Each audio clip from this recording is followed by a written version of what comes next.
Hi guys, I'm Charlie at Charlie Book Fanatic, and today I'm going to do a video I wasn't planning on doing. Well, I was thinking about it, but I wasn't sure I'd do it, and I definitely not anticipated to be doing it today. You might ask yourself now, what is she going to talk about? Today is going to be something different than what I'm normally talking about, and today I'm going to do a story time. And it's a very personal one at that. In my past videos I have mentioned an ex-boyfriend multiple times, and that is exactly the person I want to talk about today, and specifically my relationship with him. I've been watching some videos on YouTube today and I wasn't sure if I could describe our relationship as abusive, but I was sure I could describe our relationship as manipulative. I read a quote a long time ago that said we manipulated each other until we thought it was love, and that kind of describes my relationship with him to a T. I will start from the beginning because I have a very long past with this person. I'm not going to tell you his name because his name is Dutch and you wouldn't know him anyway. So I'm going to refer to him as this guy. Maybe I will give him a name. I'm going to call him Michael. He isn't called Michael, but I'm going to call him Michael. So I met Michael when I was 15. And I am 18 now, so that is 3 years ago. I just turned 15 and I believe it was April or May. I think it was April of 2013. And I went on this site, a dating site, for the first time. I was just like, oh, let's test it out. Let's see how it goes. You could be under 18 for this website. Now you can't be under 18. You have to be 18 to join this website. It was a Dutch dating website, but then you didn't have to be 18. And I had my real age on that website and everything.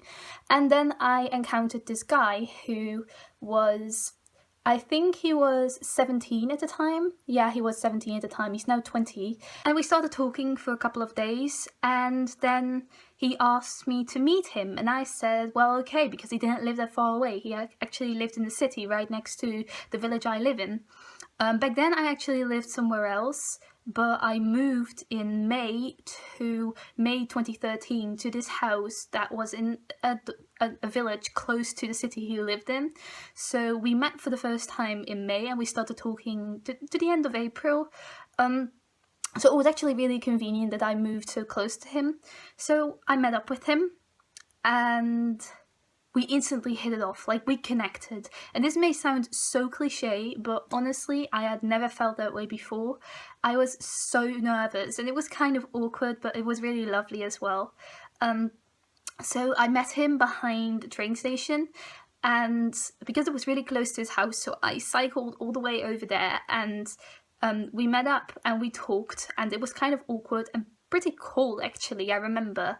And we sat on a stone behind the train station. It was really lovely. It was a perfect first date. And that was also the first time he kissed me, and I wasn't opposed to that. I really enjoyed that, and I'm not going to say anything bad about that because I honestly, I had a mad crush on him, and I was really into him. So after that we met up more often and we got into a relationship that lasted only a month the first time, because we had an on and off relationship for the past 3 years. So I can't say anything bad about the first time except for the fact that it fucked me up. We had a lovely time. I didn't really notice back then there was anything bad about him, only that he was kind of pressuring me, but not too bad, on having sex with him. But he told me his mother had warned him because I was only 15 and he was 17, and his urges could be he had to control his urges because I was still so young and may not have those urges yet. And I didn't. Like, everything I wanted to do was cuddle and talk with him, to be honest. And I can tell you, I figured out now he isn't that kind of person. He is basically really closed off. Like, he doesn't let you know anything about him. He doesn't talk about his feelings, which is really frustrating for someone who is so open like I am. But anyway, our relationship lasted a month and it was lovely until he broke up with me. And I honestly couldn't remember why, but I thought the reason was that we didn't fit together, which is quite funny because we ended up having a relationship for like 4 or 5 times and I didn't notice anything was off. Like when I was in a relationship, it was lovely and I just missed him and sobbed and I couldn't stop thinking about him. So I kept seeking this contact with him. In the beginning, he didn't do anything wrong except for pressuring me a bit. But that, yeah, when I said no, it was no. And so we broke up and I was really sad, but I moved on with my life eventually. Like I can't do anything else. And I don't know, I think a half year went past, or not even, I think, yeah, a half year went past, he turned 18, and I think we met up again and we ended up being in a relationship again. I think that was it. But that one was really short. Like our relationship lasted after that month only for a week or 2 weeks or so, and then he broke up with me again. I think I only broke up with him like once because I couldn't do it anymore. But I'm going to talk about the abusive behavior he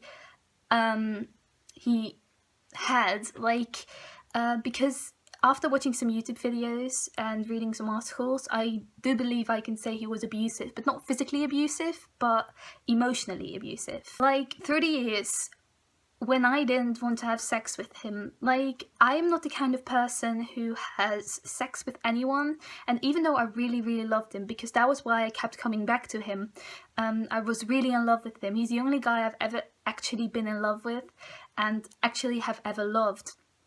So I kept coming back to him because of that, and I missed him so bad I couldn't get him out of my mind. But I wasn't the only one who seeked contact. Like he was looking for contact with me as well, but only to use me. Like when he didn't have any friends, he would send me a message like, I don't have any friends, and he would manipulate me into coming all the way to his house to hang out with him and make him feel better. Like he didn't have any friends, he was so alone and he didn't feel good, and I am the kind of person, I'm so empathetic that I will just go to his house and I will just hang out with him. But I knew I was still in love with him. Even though I went there, I couldn't be just friends with him because I was so in love with him. And when you're in love with someone, it's really hard to be friends. But he knew I was in love with him because I always told him, like, up front, like, I am still in love with you. Maybe it's not the best idea to be friends. And he always say, yeah, come over, it's okay. And then I went there, and he took use of the opportunity, he took advantage of the opportunity to kiss me and use me all over again and say all these lovely things to me. Well, he didn't even mean it, and he just didn't want to be alone. But he didn't have any real feelings for me. I see that now, and I didn't see that back then because I just wanted him to love me back. But I see now he didn't. He just needed someone to not be alone. So, like, in 2014, I was diagnosed with depression. I'm not depressed anymore. Like, I had therapy for a year and it was all good.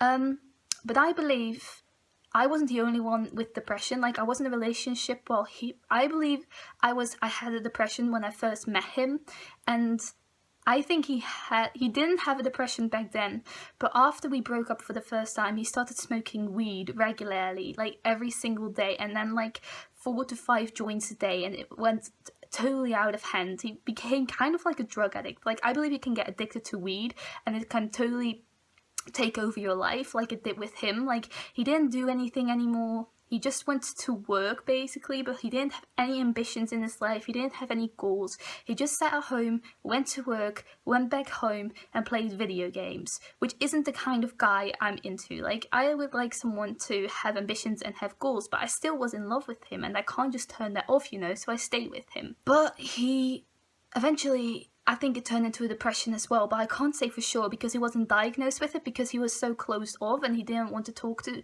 a therapist or anything. He didn't even want to talk to me, but it was so bad. Like, eventually I got out of the depression, and he didn't, so I couldn't get into a relationship with him. I decided for myself that I couldn't be in a relationship with him because he would drag me back down that spiral, and I would get depressed all over again because of him, because he was so down and negative all the time, and I didn't need it in my life anymore. So I decided that for myself, and that was the last time we broke. But we broke up.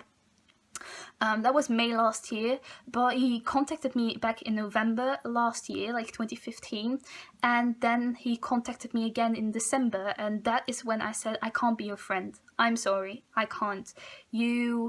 I'm still in love with you. I know when I see you, I'm going to be all over you again, and you're going to use me again, and I can't see you. We can't be friends. I can't be your alone buddy who you contact every time you feel alone. Like, I'm not the kind of person. I won't be used like that. I won't be manipulated into being your friend.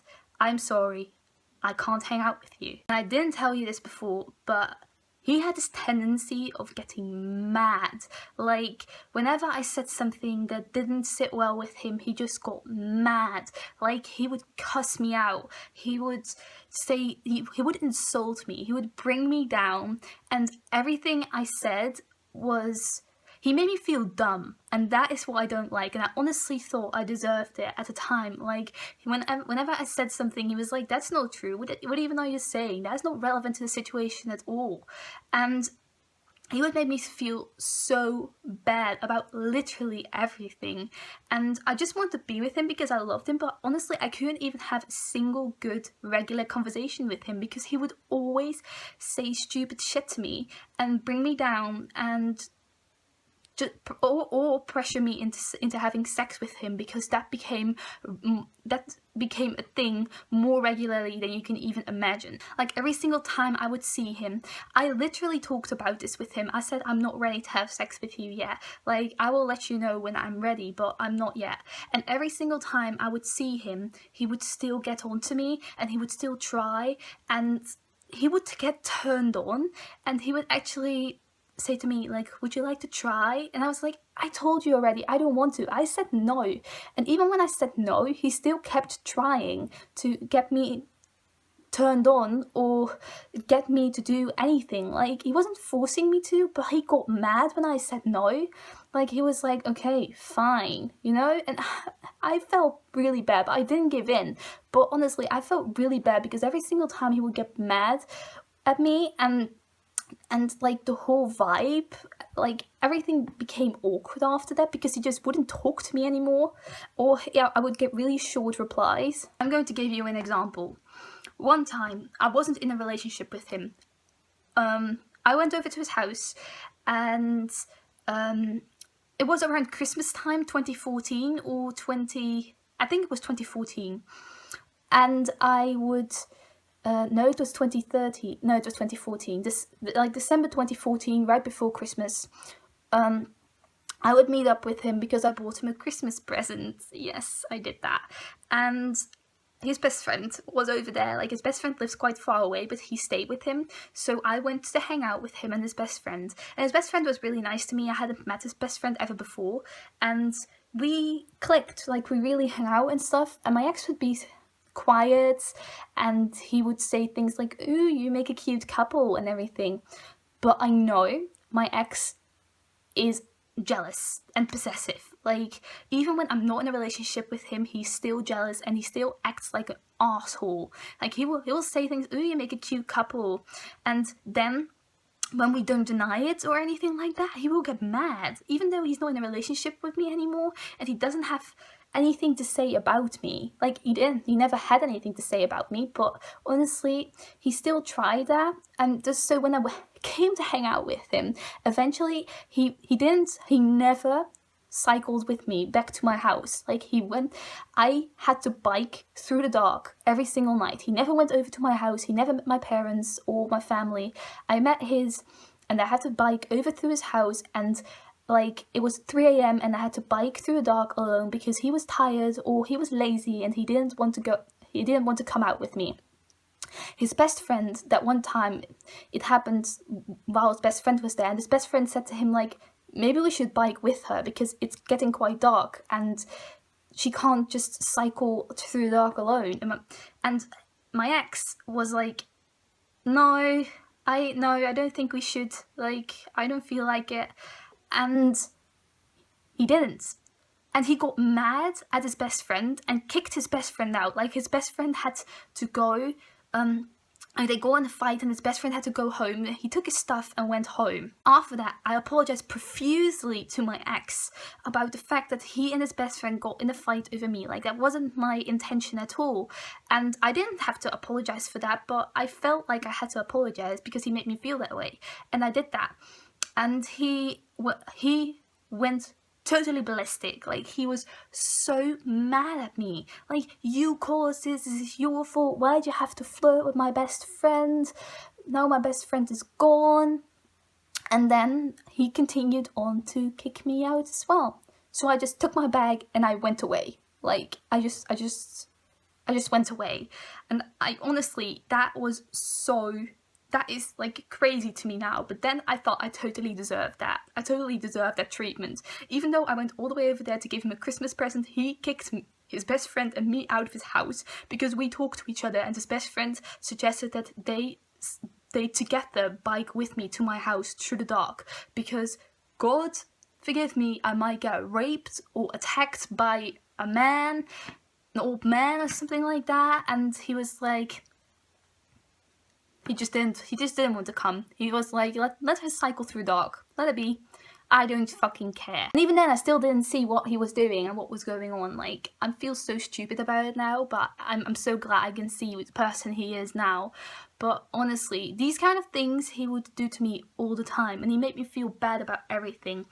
And the thing I want to say to you about this all is that if you recognize any of this behavior, like someone bringing you down, your boyfriend or girlfriend insulting you, making you think you're stupid, blaming everything on you, pressuring you into sex, on and on and on, I want to say to you, please get out now. Even though it is hard, I'm not saying you have to delete their number or anything, because it took me a long time to get over this person and to even see he was a bad person. Not exactly a bad person, but just not the right fit for me, I guess, and just a bad boyfriend to me in general. And if you recognize any of this, at least talk to the person about it. And if they don't want to listen and make you feel bad about feeling that way, then you may need to get out of this relationship, because it isn't safe and it might bring you down and make you feel depressed. And I just wouldn't recommend it, because I felt so bad for such a long time, and I'm honestly so glad I'm out of that relationship. And I feel better about myself, and therapy really helped me. And it was after my depression I realized that I deserve to be happy. And I tried again with my ex-boyfriend after I got out of my depression, but we cried together for so long, and he said, I missed you so much, and I just feel like I can really talk to you. And like, we cried a lot, and I told him a lot about me, but it didn't work out. Like, he just broke up with me, he got mad at me, he said we just don't fit together. And after that, he went on to message me again, you know, like, it didn't matter. But I told him then I couldn't, and I know I can't, even though I still miss him sometimes. I'm going to admit it, I still miss him sometimes. I know he isn't good for me, and that is why I'm making this video, because I want to remind myself of the fact that he isn't good for me, and that he has no hold over me, and that I deserve better than an abusive relationship. And I think you deserve more than that as well. So I don't know how to end this video, but I hope you got something out of it anyway. And I feel really good about talking about my relationship, and I don't know if I will put this up, but I think I will. But still, it feels kind of weird. What if he ever finds it or something, you know? But you know what? I probably won't care in the future, because he won't be a part of my future. Anyway, thank you for watching. Goodbye!